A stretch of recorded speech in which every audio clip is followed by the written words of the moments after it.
This is apartment 85 in an ordinary housing block in the city of Kramatorsk. People who lived here died of the same illness, and many others were left disabled. The cause was this tiny radioactive capsule embedded in the wall of a children's bedroom. For the first time, based on archival documents and extensive research, we will tell you the definitive story of the Kramatorsk Radiological Incident. August 3, 1980 was a happy day for Viktor Druzhyna, a 45-year-old mechanic at the Kramatorsk machine building plant. His family had finally received their own place to live, an apartment in a newly built block at Gvardeytsev-Kantemyrytsev Street, number 7. Viktor had a wife, a 17-year-old daughter and a 15-year-old son. Throughout this story, we will use real names only when they were officially disclosed, and others will be replaced with aliases. So we will refer to these people as Hanna, Jane, and Eugene. The building they moved into was a 9-story block constructed from prefabricated concrete panels, one of many standard Soviet designs. Apartment number 85, where Druzhyna family now lived, was quite large by Soviet standards. It had 3 rooms. This one with the balcony was the parents' bedroom, and this one became the children's room. This wall separated from the same but mirrored apartment 52 in the neighboring section of the building. The family that moved there, we'll call them Family K, also had children and used the rooms in a similar way. In the Soviet Union you couldn't buy an apartment, and you could only receive it from the state. For that you had to wait for years, and sometimes decades. Unfortunately, the long-awaited happiness didn't last long. Shortly after moving in, Jane, who had never had any serious health problems, began to feel sick. Soon she was diagnosed with leukemia, and just a few months later she passed away. Soon after, her brother developed the same illness and met the same fate. It was 1982. Viktor and Hanna Druzhyna could no longer live in an apartment that reminded them of their children at every step. And so that autumn they exchanged it with another family, that of Viktor Korzh, who worked at the same plant and lived in the same building, but in a smaller 2-room flat. Viktor Korzh needed more space, and at the time he also had a wife, we will call her Svetlana, and 2 children, Vladislav, about 9 years old, and Alexei, about 2. When they moved into apartment 85, Vladislav got a bed next to this wall, sleeping with his head towards the window. His younger brother had a toddler bed next the opposite wall, and the space in between was where they played for hours. Since 2 families knew each other, news soon reached Viktor Korzh. Hanna Druzhyna had also fallen ill with the same symptoms, and soon she passed away. But because this happened after the family had already moved out, doctors concluded the cases were genetic. For Viktor Druzhyna, that brought no comfort. He couldn't bear the losses and began to struggle mentally.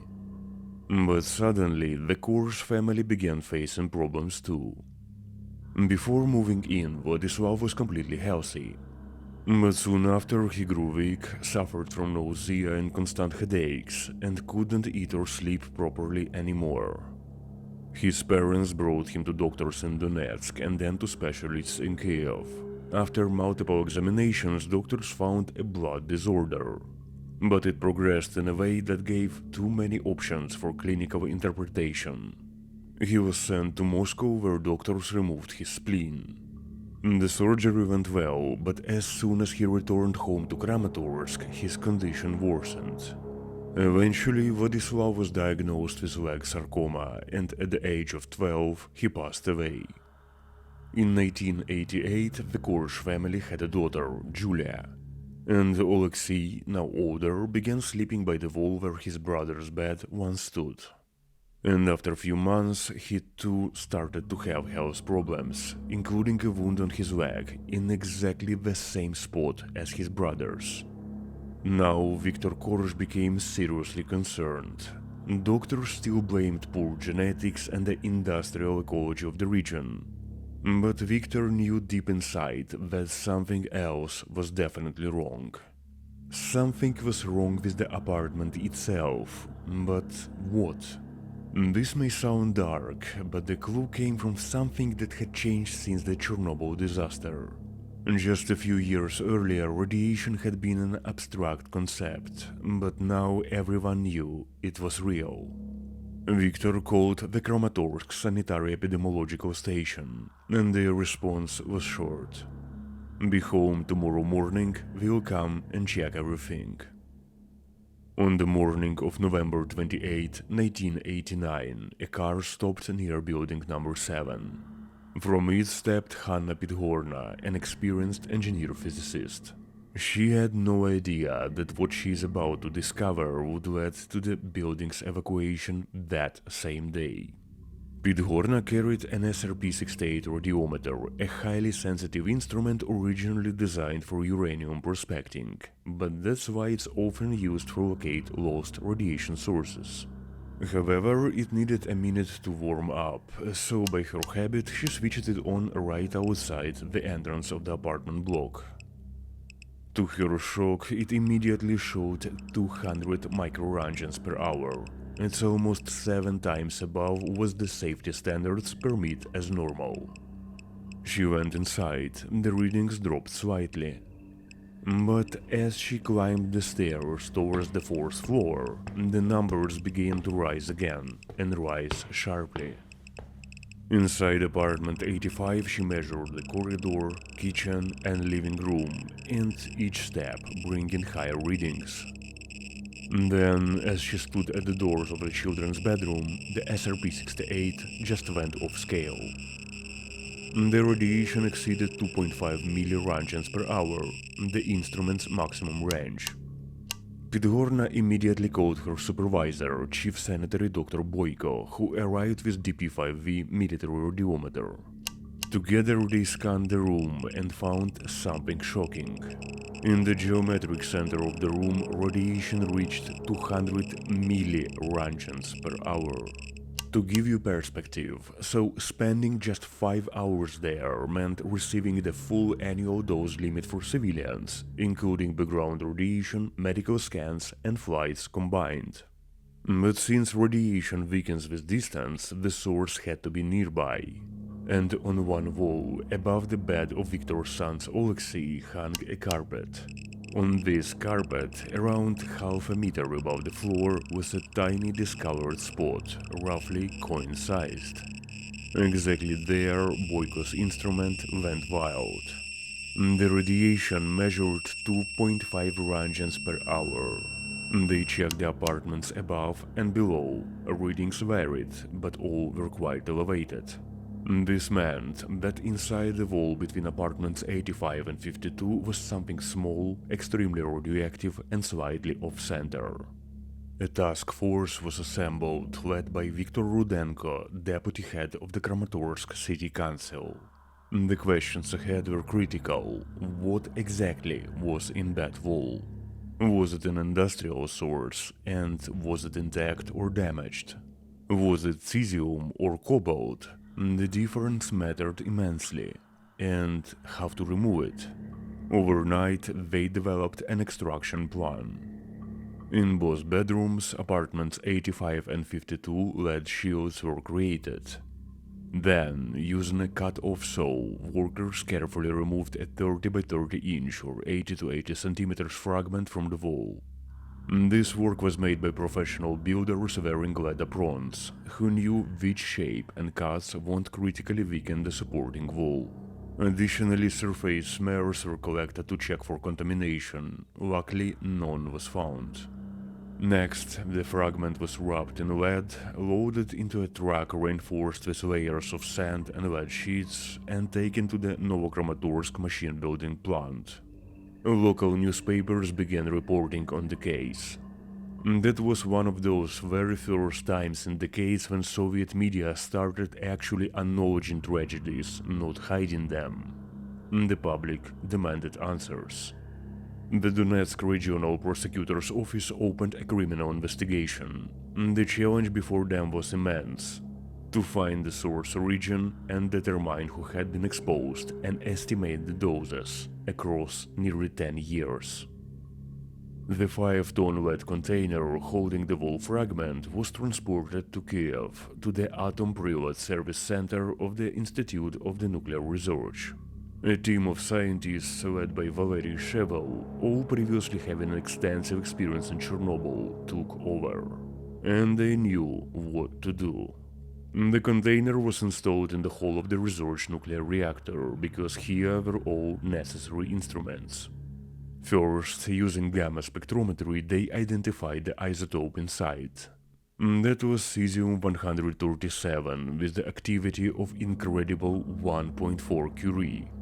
That matched the profile of the specific industrial source, type EgC4, a small metal capsule which normally is housed in a heavy shield. Using special ionization chambers, they located it precisely, 9 mm deep inside the panel, almost parallel to its surface. And then, using a remotely controlled press and a cast iron rod, they pushed it out. The capsule was intact. It was positioned in the hot chamber to find the key clue, its serial number. Using a camera, they could read it and then send to investigators. As a side note, so in this article that contains the only public image of the capsule is said one interesting detail. Atom Private Service refused to accept the 6,300 rubles payment they were owed for the extraction. Instead, they asked the Kramatorsk City Council to give that money directly to Viktor Korzh, so his son Alexei could receive treatment abroad. But the council refused, referring to some bureaucratic restrictions. We can only speculate whether that donation ever reached them. But then came the main challenge, to determine who had been affected and how much.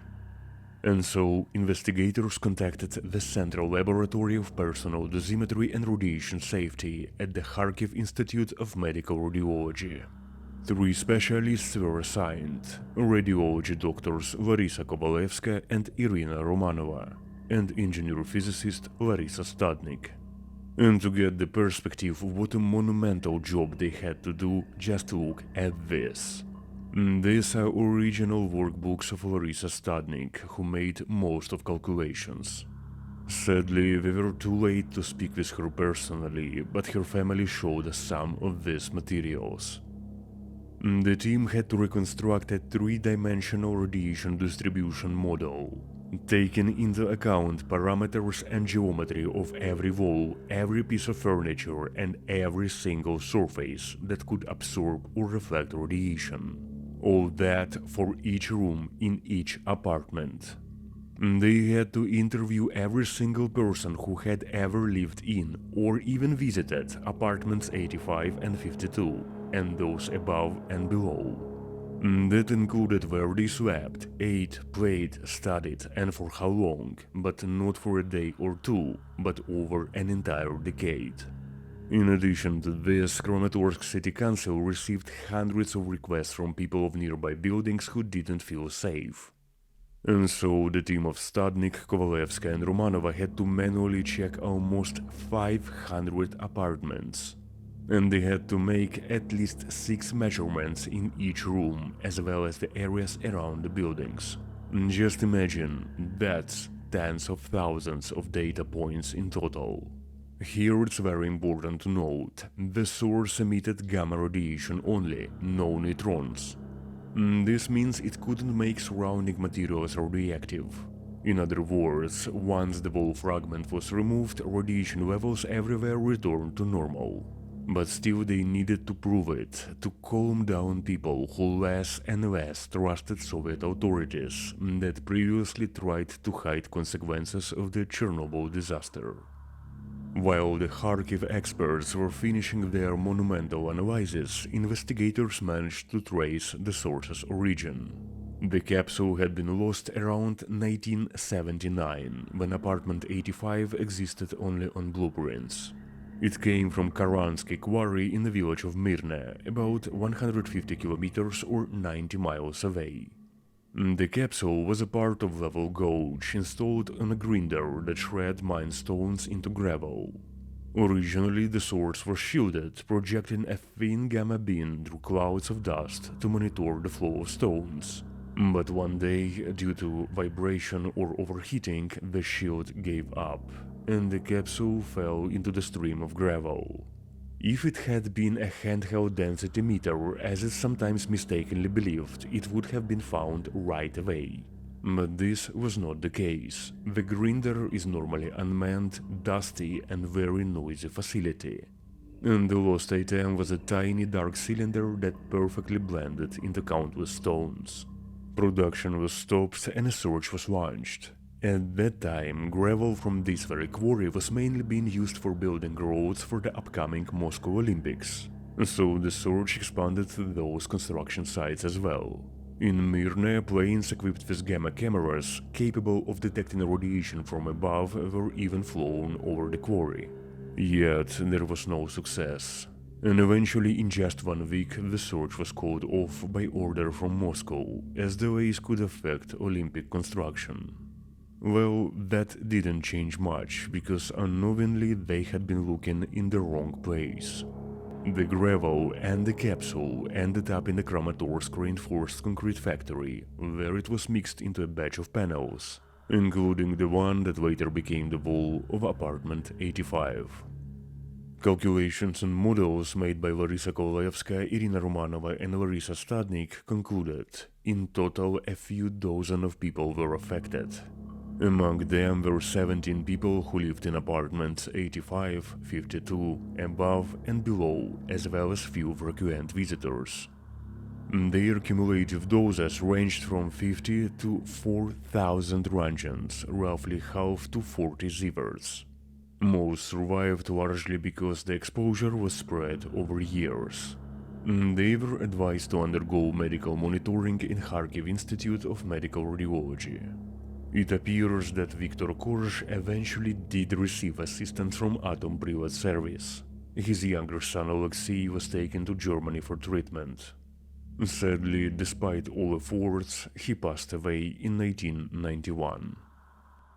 These lives are the direct toll of the Kramatorsk incident, but as with the Chernobyl disaster, the long-term consequences are harder to measure. This is because chronic radiation exposure, when it is elevated but yet not extreme, affects everyone differently, depending on age, genetics and immunity. In dosimetry, it is called stochastic effects. And so we can only hope that others who were exposed recovered fully. Valery Shevel and several of his colleagues who extracted the capsule still work at the Kiev Institute of Nuclear Research. He is now the deputy chief engineer of the research reactor department. Larisa Kovalevska, Irina Romanova and Larisa Stadnik continued to work at the institute. In 1999, they presented a detailed report on the Kramatorsk Radiological Incident at a conference in Minsk, Belarus. Larisa Stadnik became head of her laboratory in 1991. Over the years, it expanded into the Central Laboratory of Radiation Safety and Dosimetry of Medical Exposure. She passed away in 2025, leaving behind a remarkable scientific legacy. For many years, the apartment block at Gvardeytsev Kantomirtsev Street 7 carried a grim reputation. Even after it became safe, few wanted to live there. But time passed, memories faded, and today it is just an ordinary building again. The street itself was later renamed after the Ukrainian painter Maria Primachenko, who ironically lived in the Chernobyl region. The fate of the cesium capsule was never publicly disclosed. Most likely it remains sealed in a secured facility to this day. It will remain dangerously radioactive for at least another 250 years. It remains unknown whether anyone was ever held officially responsible. If you made it this far, thank you for watching. Bonus materials, including translated archive articles about this case, can be found on our Patreon page. The link is in the description below. This episode is a part of our new series covering various radiological incidents. So don't forget to subscribe so you won't miss the next one. Thank you again, and we will see you in the next episode.